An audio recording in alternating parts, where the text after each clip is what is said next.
né, dos corpos não brancos, né? O esporte ele sempre foi utilizado como um instrumento de apassivamento desse corpo colonizado, de apassivamento desse corpo nacional que precisava se fortalecer para a prática do trabalho, né? E num outro momento, num momento mais recente, num processo de alienação mesmo desses corpos. O Programa Esporte Sociedade é um projeto de extensão da Universidade de São Paulo de Ribeirão Preto, financiado pelo PUB, que tem como objetivo formar um canal de análise social sobre esporte e interação com o público interessado nesse tema. A entrevista de hoje é com o professor Dr. Neilton Ferreira Júnior, professor adjunto da Universidade Federal de Viçosa, e o entrevistador é o professor Dr. Renato Marques, da Universidade de São Paulo. Olá, pessoal, tudo bem? Meu nome é Renato Marques, sou professor aqui da USP, da Universidade de São Paulo, aqui na Escola de Educação Física e Esporte de Ribeirão Preto, e também sou coordenador desse projeto de extensão Sociologia do Esporte ao Público, desse canal Esporte e Sociedade, e que o objetivo é discutirmos com pessoas da universidade, com acadêmicos, acadêmicas, com profissionais do esporte também, discutirmos questões de uma dimensão social do esporte, ou seja, as relações entre esporte e sociedade. A entrevista de hoje é a segunda parte da entrevista com o professor Neilton Ferreira, da Universidade Federal de Viçosa, sobre esporte e racismo. Espero que vocês gostem. Então, é agora que eu te pergunto, por que esse racismo, então, acontece no esporte, especialmente com pessoas negras, não só, mas especialmente, né? E qual a relação desse racismo que acontece no esporte com essa perspectiva estrutural, né? E você já começou a responder, na verdade, né? Mas a pergunta é essa: por que o racismo é tão presente no esporte e qual é essa relação? Como se dá essa relação? Tá, eu tenho uma interpretação particular desse fenômeno que não vai contra as interpretações mais correntes, mas a minha interpretação passa do pressuposto de que o esporte, enquanto formação, enquanto filiado a uma identidade cultural moderna, ele opera de maneira particular processos de discriminação, uma vez que a sua constituição, enquanto prática cultural, ela denota uma identificação do outro. Esse outro que precisa, do ponto de vista da participação do esporte moderno na esteira do colonialismo, esse outro que precisa ser civilizado, que precisa ser limpado, higienizado. O esporte ele já participa desse processo enquanto forma cultural que vai se estabelecer em detrimento de outras práticas corporais pré-capitalistas, pré-modernas, né? Então ele vai se estabelecer como centralidade a partir de uma visão já a priori racista, né? Uma visão, né? E ele se estabelece também como um conjunto de axiomas, né? Que não se permitem criticar por muito tempo. Só a partir dos anos 60 e talvez ali nos anos 30, já com João Huizinga, essa crítica ela vai se estabelecer. Mas a partir dos anos 60 é que a gente vai conseguir trabalhar o esporte enquanto instrumento, né, de racialização ou de justificativas de racialização da derrota ou racialização do desempenho ou de racialização, de hierarquização ou de divisão racial da prática esportiva, né?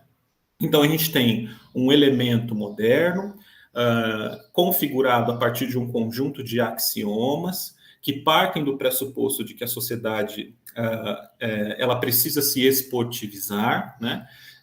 Num segundo momento, o que o esporte vai ser? O esporte vai ser instituições. Ele vai ser um conjunto de instituições materiais, né, que vão se estabelecer nas sociedades como hegemônicas, e esse processo de hegemonização ele vai estabelecer os sujeitos brancos na centralidade da sua gestão, na centralidade dos processos de determinação dos destinos do esporte, ou de determinação dos processos de redistribuição das práticas, né? Esse processo de redistribuição ele vai ser orientado pela raça, orientado pelo racismo. Isso de maneira distinta em cada país, né? Mas muito evidente hoje quando você tem um retorno da ciência da raça orientando processos de pesquisa nos Estados Unidos, no Canadá, justificando que a raça é importante para determinar para onde vai determinado garoto ou garota nas práticas esportivas.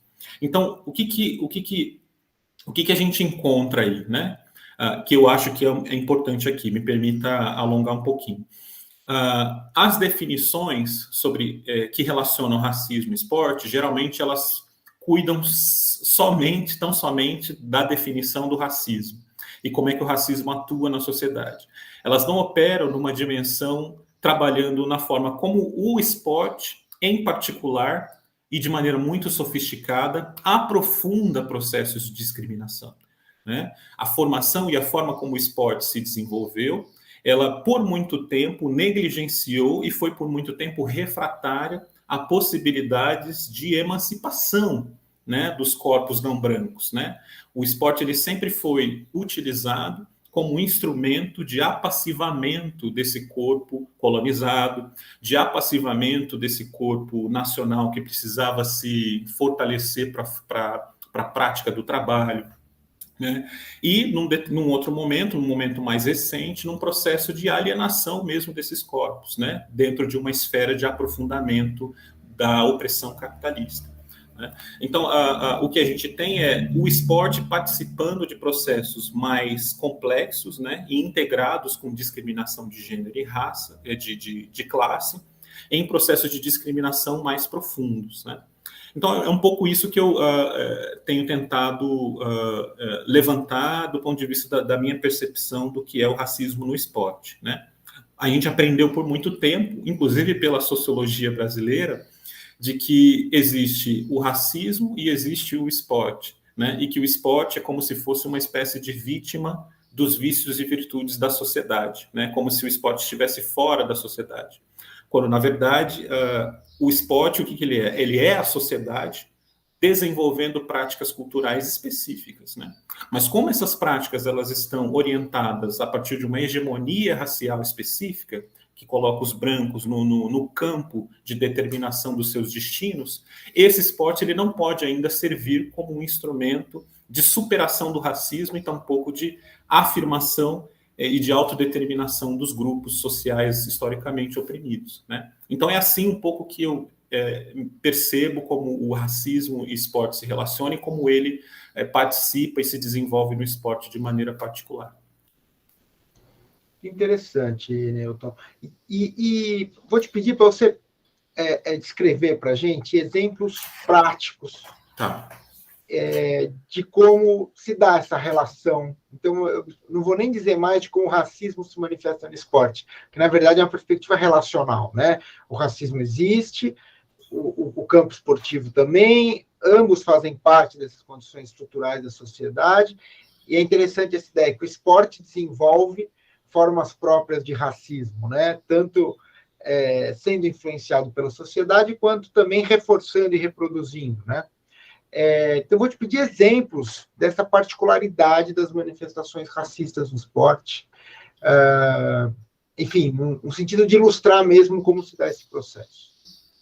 Sim, eu posso dar 4 exemplos, mas já alertando para a necessidade da gente entender que essa questão racismo-esporte, ela também tem e ela produz fenômenos oposicionais, né?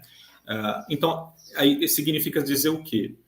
Uma primeira forma de racismo no esporte é aquele que a gente pode chamar de racismo ou discriminação racial deliberada.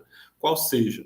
É aquela que vai fazer com que todos nós, de maneira bastante até inconsciente, concordemos que João, da periferia do Rio de Janeiro, nunca irá velejar. E aí não importa se eu sou do campo progressista ou se eu sou do campo conservador.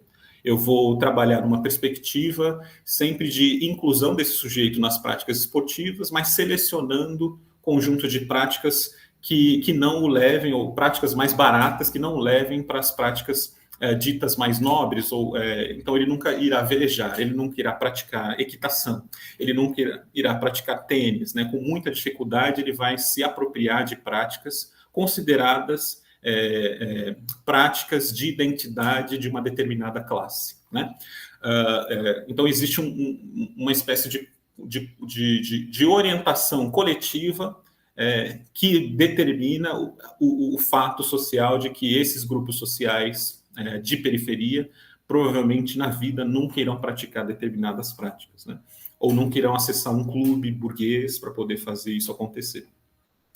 Uma segunda forma é a forma, acho que mais corrente, que é uma forma de inclusão ou de integração subordinada, né? Ou seja, eu integro esses corpos aos clubes, eu redistribuo determinadas modalidades a eles, inclusive modalidades exóticas ao cotidiano desses grupos sociais marginalizados, contanto que esses grupos não advoguem nenhum tipo de reconhecimento maior, né?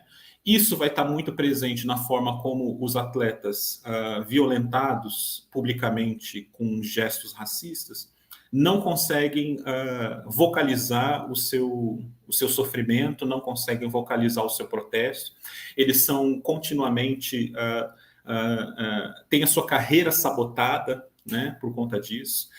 Fenômenos como o Colin Kaepernick, o próprio goleiro Aranha, né, são pessoas que, ao sofrer com os crimes racistas, né, não têm condições de encontrar instrumentos de vocalizar o seu... Né, e isso acontece de maneiras mais cotidianas, né, mais silenciadas e menos visíveis, né, onde essas pessoas elas não têm o direito de, inclusive, determinar qual é o destino da sua prática. Os atletas adolescentes não têm condições de reivindicar formas de justiça social dentro das instituições, ao mesmo tempo que integrados no esporte, porque funcionam a um determinado ciclo de reprodução da performance, né? Um terceiro elemento é justamente a humilhação pública dos atletas que estão em campo, que estão na prática, né? Essa humilhação pública ela recebe um tratamento dos órgãos de mídia de maneira que a gente consegue somente reduzir esse fenômeno ao seu juízo moral, né? Quando a gente não tem condições, por exemplo, a partir dessa mediação, de estabelecer uma relação um pouco mais profunda sobre a forma como o capitalismo integrado ao esporte coisifica esses corpos e, desumanizando esses corpos, impede com que a relação desse sujeito, atleta e de performance, com aqueles que estão consumindo o esporte, não seja mais uma relação de reconhecimento. Então, não há possibilidade, nesse corpo coisificado e transformado na forma mercadoria, de estabelecer uma relação de reconhecimento com essa plateia, ou com esse grupo social, reduzido também à forma consumidor. Esses dois campos não dão para a gente condições de um reconhecimento do outro como humano. Então, logo, eu tenho só condição de desumanizá-lo cada vez mais, principalmente se esse corpo transformado em mercadoria não entrega determinada performance que agrada ao espetáculo, né? Então, logo, eu tenho processos de humilhação pública baseados fundamentalmente em um processo de coisificação desse corpo que impede o reconhecimento. E aí, a partir daí, eu tenho outros fenômenos que vão se somar numa escala ainda mais superestrutural de violência, que é o quê? Os países europeus que recebem esses imigrantes não brancos, eles se encontram há muito tempo numa crise política e econômica que estabelece no plano do discurso a centralidade das falas de que os imigrantes é que são os problemas, né? Os imigrantes é que são os problemas do emprego, né? Porque são eles que estão roubando os empregos dos europeus, né? Então, logo, quando esses atletas se encontram em campo, né, bem-sucedidos financeiramente e tal, e não desempenham não estabelece um desempenho como deveria ser, né, eles são reduzidos à forma de macacos, eles são animalizados, né? A gente tem nesse processo também a forma de desumanização do próprio consumidor do esporte, cada vez mais reduzido ao espaço das telas, cada vez mais marginalizado do ponto de vista do seu acesso ao lazer a partir da apreciação do esporte, né? Cada vez mais vítima de uma elitização das práticas esportivas. Isso tudo gera ou condensa um conjunto de ressentimentos que são levados para os estádios, para os campos, enfim. E aí, sendo as práticas esportivas uma representação dos anseios sociais, a derrota, o erro, gestos mais que humanos, né, eles se transformam em processos, em alvos da nossa racialização. E aí um quarto e último elemento, né, é que não existe forma de opressão racial contra a qual esses sujeitos oprimidos não estabelecem resistência. Então significa dizer que o racismo ele sempre recebe como resposta gestos de oposição. Então, você tem processos também silenciados, mas muito já desenvolvidos no Brasil e de maneira mais estudada nos Estados Unidos, um gestuário ou uma forma de reação social antirracista por parte dos protagonistas do esporte, mas também por parte das instituições, né, que ao ver esse tipo de fenômeno, tentam se mobilizar no sentido de estabelecer formas de resistência e formas de superação do racismo. De maneira mais orgânica, são os atletas, né, os profissionais do esporte, que de maneira exemplar vão se estabelecer como figuras importantes da luta antirracista no esporte, mas as instituições agora, com um pouco mais de concretude, têm desenvolvido dispositivos para que esses processos sejam eliminados do esporte. Aqui a gente vai encontrar problemas que eu acho que a gente pode discutir daqui a pouco. Maravilha, Neto. Legal, obrigado. Foi muito, muito didático pensar nas 4 dimensões, vamos chamar assim, né, dessa manifestação do racismo, porque sendo estrutural, sendo implícito as formas de relação, inclusive institucionais, é preciso a gente sempre pensar sutilezas e sinais que, essa prática que se manifesta pode se configurar como uma prática racista, né? Então, desde da sutileza de não considerar a presença de atletas negros em determinadas modalidades esportivas, mas o não considerar, que eu digo, não é só o passo de negar, é o passo de nem pensar no assunto. Isso. É o passo de nem falar, poxa, né, realmente, não tem, o que será e tal. Então, é deliberado. Nem considerar a possibilidade, né? E isso faz parte dessa perspectiva estrutural, né? Que a gente não é educado para pensar sobre isso, a gente, muitas vezes não existe uma problematização que leve as pessoas a pensar sobre isso. E um parênteses, né? A ideia desse projeto nosso aqui é levantar sutilezas, não só no campo do racismo, mas em diferentes formas de manifestação social do esporte, levantar essas sutilezas e sinais para coisas que não pensamos a respeito, e a gente, poxa, tem alguma coisa aí que merece atenção, que merece, pelo menos, ser refletida sobre, né? E aí... Continue nos seguindo para a parte 3. Se você tem alguma sugestão de tema para a próxima entrevista, por favor, acesse o link do formulário na descrição do vídeo. Será um prazer contar com sua participação.